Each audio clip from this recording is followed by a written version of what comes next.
Hey everyone, it is Tuesday, April 30th, 2013. This is Talk to Me Tuesday, number 91, and not a whole lot to show, but I'm going to get right into it. An update on the cardigan. I was hoping that I would be through the first sleeve by this week. Yeah, I'm halfway through and I found that I have a problem. I am missing a stitch. Yes, folks, I am missing one stitch. The pattern is actually done on short rows, so there are stitch markers that indicate how far I knit to each time I knit in that direction. Well, anything from the first stitch marker and beyond is fine. It is in the area before the stitch marker that I have found I am missing a stitch.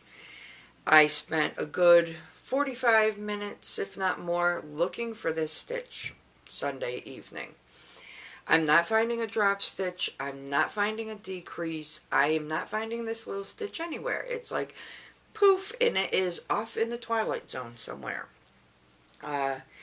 One thing I really hate is the idea of ripping back work, especially because I'm not all that great at ripping back work, and the thought that I could be going back, 50, 60 rows worth of work to find this stitch.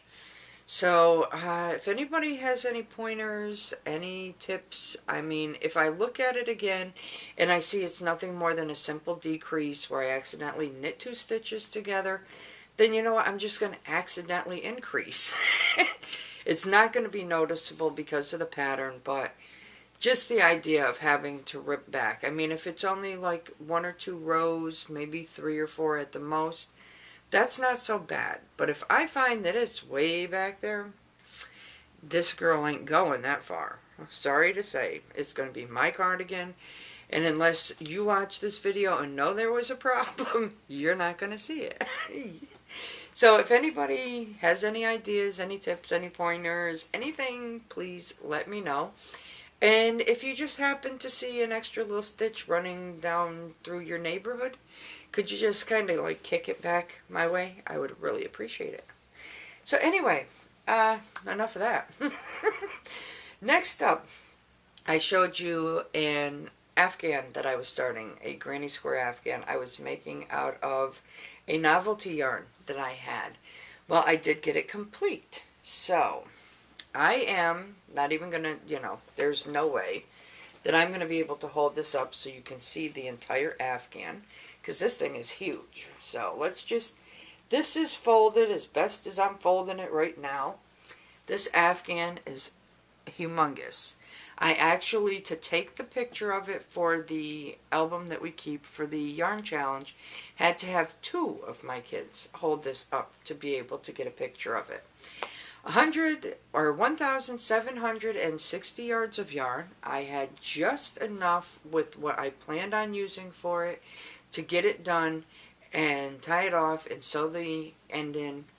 And that was another good thing. I didn't have to sew in a bunch of ends because as I joined each new ball of yarn, I left about a 6 to 8 inch tail of yarn from the old one and the same with the new one, and I actually just crocheted those strands right into the next few stitches. So, and it's good because this is bulky, so where it gets a little bulkier where I did that, you don't even notice it unless you're like right up on it. So, but yeah, it is complete. It is so soft. It is so cuddly. It is just, I love it. I've been using it since I finished it Friday night, and I'm glad because it is, oh, it's just wonderful.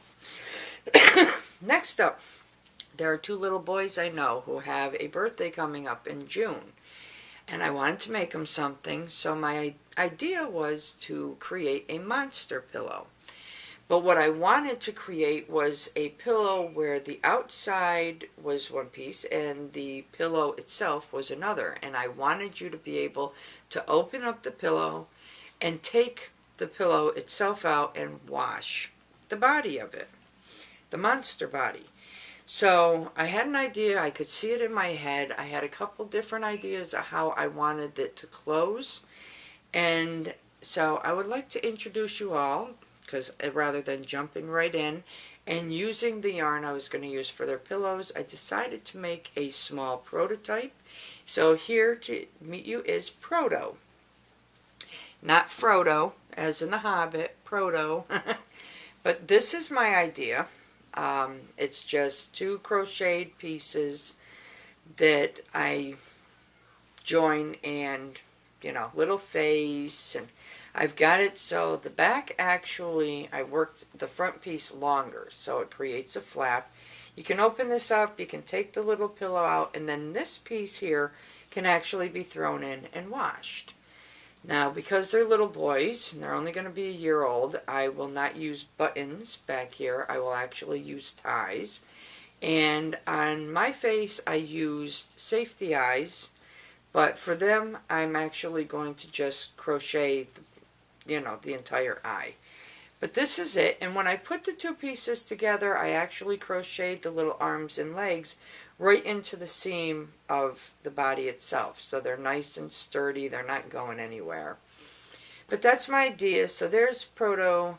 The tongue, of course, will be different for theirs, and but that's it. So you will be seeing the larger version of this when they're complete.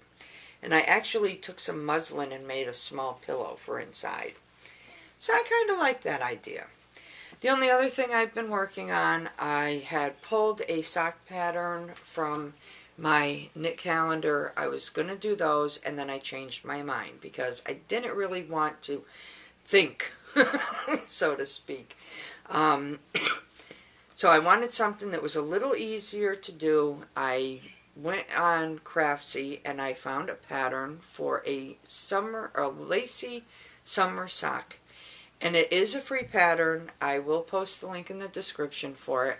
I am, for this sock, using Deborah Norville's Serenity sock yarn in the color Pink Sugar. And it's got pinks, and it's got purples and mauves, and just a lot of nice colors. It is a self-striping yarn. So this is how far I've gotten so far. It has a nice lace panel that goes down the instep. There is one issue I found with the pattern, and that's, I know Erin, Gimme Yarn 418, does a lot of afterthought heels for her socks. I don't mind using the heel flap for, making the socks. But when she tells you to pick up stitches, she tells you to only pick up 17 stitches. And I'm looking at it and I'm saying, if I only do 17, I'm going to have a gap.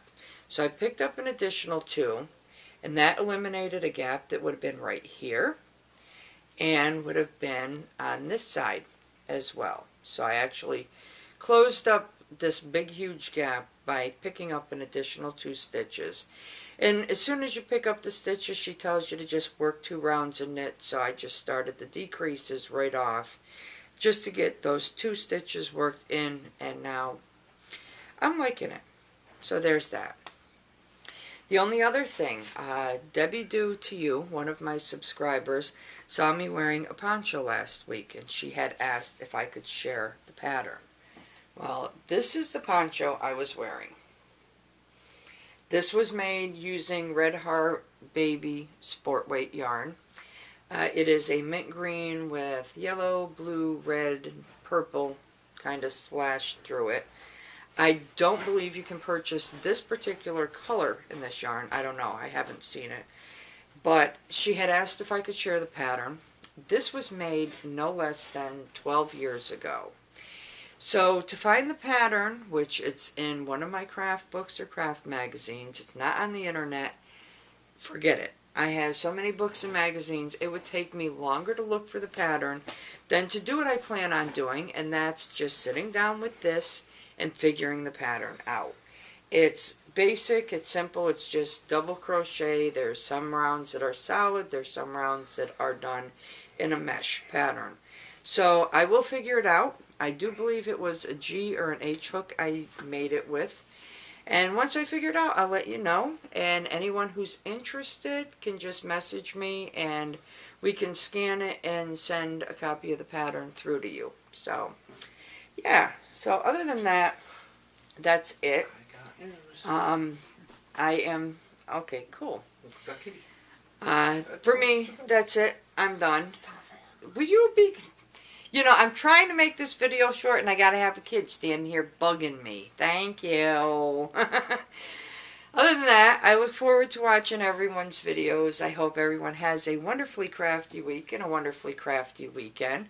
Don't forget, if you're interested, I do believe May 10th starts the Doctor Who Stitch Along.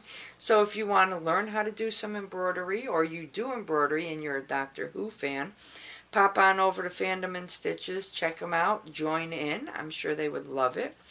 I did send some packages out last week, which is what my son is bugging me about, because I know now that his friend got her kitty cat. I showed the coffee kitten named Strawberry last week. She got her today. I do know that Erin received her squizzle that I sent her for her birthday, so I'm glad you're enjoying your squizzle, Erin. I do sell the squizzles. They are kind of a made-to-order type thing. I do plan on making some to have in stock. The colors will be limited, and the sizes will differ on the prices because they don't all come in one size. So if you're interested, just message me, and we can discuss details for the different sizes and the costs.